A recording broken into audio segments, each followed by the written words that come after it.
Hello, so today we're going to be doing a quick video reviewing the Hadewe SB22.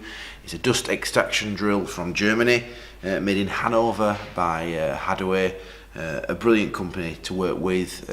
We do a lot of their repairs and their drills.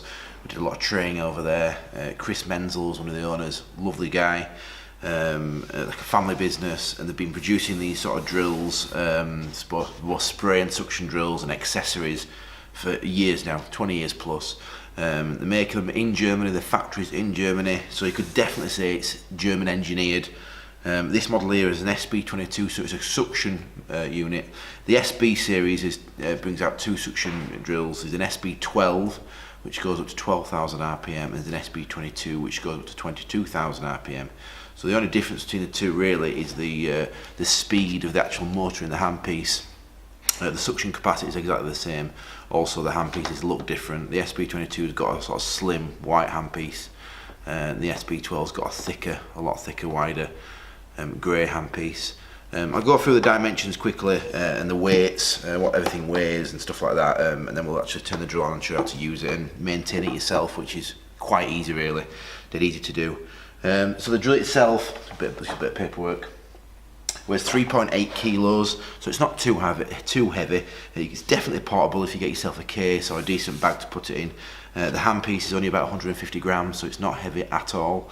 There's a long hose, which is obviously the suction hose. That's 1.5 meters in length from end to end, and inside this hose is your electrical cable, which powers your handpiece motor inside this handpiece here. That's about it really. People do use them domiciliary, but mainly they are clinic based, these sort of drills, because they're just built to last and built to run all day, every single day. So this one's a suction drill, like I mentioned before. So inside this unit is a suction motor, which works on bringing air in through this tube and pushes it out through this. There's sort of some vents at the side, where there comes exits out of there, and yeah, it's a quite bit of technology inside.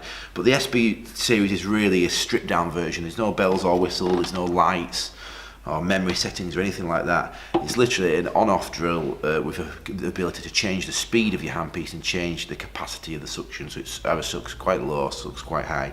There's 5 levels of suction, which you'll see in a moment when I turn it on. So yeah, that's about it. The locking mechanism on the handpiece it's like a knob on the handpiece. You push to unlock it, to take your burr or bit out, put the burr back in, and you pull that down on the knob to lock it in place. We always find after fixing these drills that these clamping systems are a lot more easier to maintain for us, and they're a lot more reliable, we find, in our experience, of holding the burr in. A lot of other suction drills will have a handpiece where it relies on friction, so the burr simply pushes in and out without any sort of clamping mechanism. And they tend to be more prone to slipping, just because it's relying on just these 3 pins which surround the burr and just holds it for friction. It's relying on that to hold the burr rather than an actual clamp which grips it, like this handpiece does here. Yeah, there's on the side you'll find it's like a little flap that comes off. You'll find your dust bag. So the suction comes through this tube and all the debris gets collected inside a brown paper dust bag. These are readily available, we can sell you these. These are the Hadewe dust bags. You need to change these very regularly. Don't change them when they're necessarily full. Change them at least once a week anyway, regardless.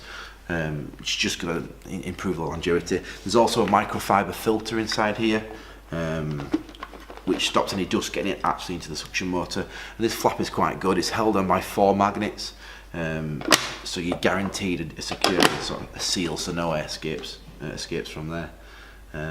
Yeah, we'll do the drill on now. It's going to get noisy obviously, and I'll show you the basic function, but it's dead easy to use. Anybody could use it. So there's a power switch at the side here. You'll flick it to on, and the green lights will come up, flashing it flashes the code, which is 10,050 I think it is, or 10,005. That's just a software code. It doesn't mean there's anything wrong with it. It just shows you that the software is engaged inside the actual unit and it's good to go. I'll show you again that actually.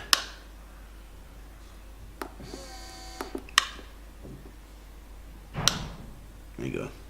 10059 in this instance. That's the software code for this unit.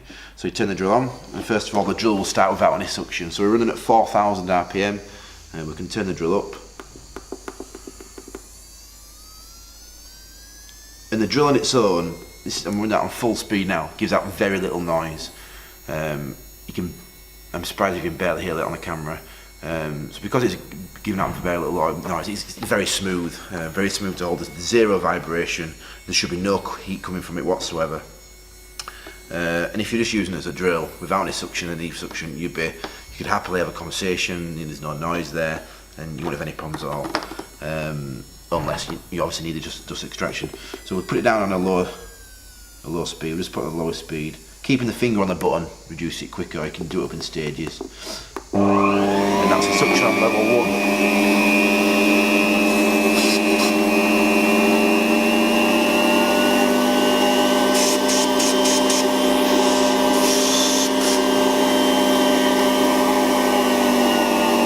So the level 1 noise, it's not too noisy, it's still noisy, it's essentially a suction motor.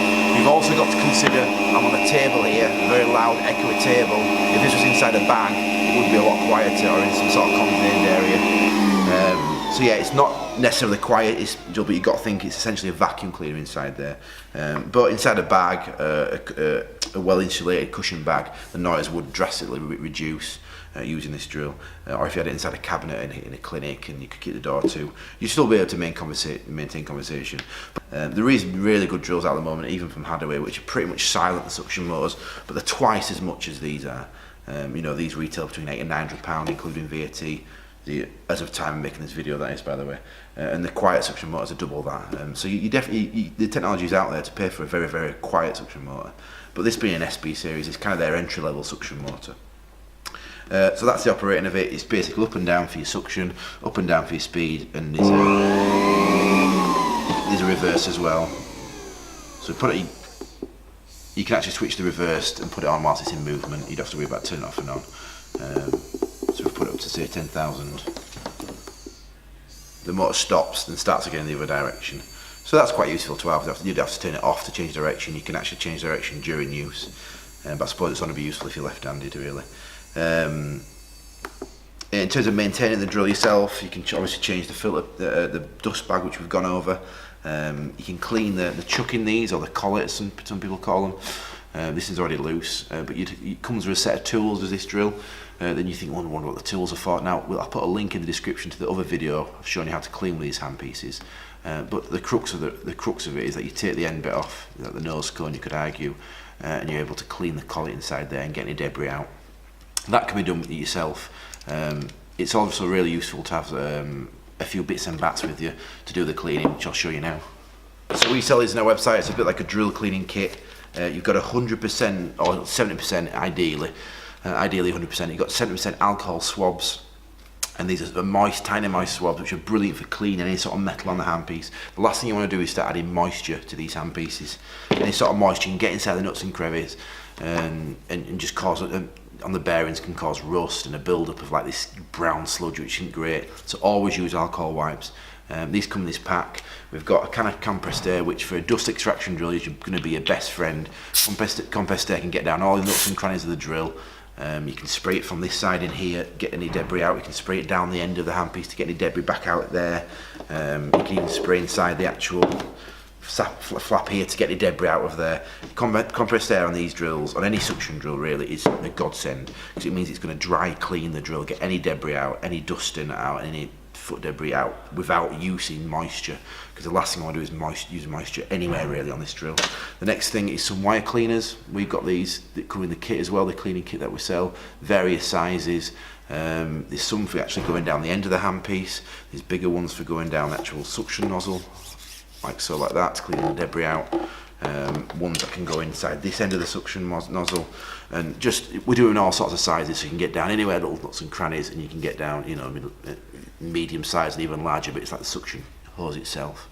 So they're really useful. Then just a general brush, just for brushing over the handpiece like this, getting any debris out, especially from underneath where the locking mechanism is on the knob there. And it's just a useful brush to have really. It's soft bristle, so it's not going to scratch any of the plastic, but it's going to get any dust out of the nuts and crannies, like I mentioned. So yeah, that kit is available on our website as well. Reasonably priced, but we've developed this sort of kit in conjunction with most drills, e-files, dust extraction drills, just because we believe that's the best way to clean these. The handpieces don't necessarily need oiling. You can oil them if you know what you're doing, but I wouldn't recommend putting any oil in these handpieces unless you know a bit about engineering and how things move. We can do that for you if we feel it needs to. We'd always swap bearings over rather than oil a handpiece. It's always the best way to do it, because bearings are lubricated as they are anyway, and the bearings inside the handpiece would all, as soon as you change, you'd find a drastic difference in how it performs and how it runs. But you shouldn't have any problems with these handpieces. They're very reliable, they're German, they don't just break, and the service and the maintenance on these Hadewe units is a lot cheaper compared to other ones, which is worth noting as well going forward if you are going to buy one. And the reason I say that is because we can buy parts directly from Hadewe, and they can give us a great discount as we're a repair specialist for Hadewe drills. So yeah, but that's worth bearing in mind as well. So yeah, that's about it. If you've got any questions, you can email us or drop them in the comments below and we'll get back to you.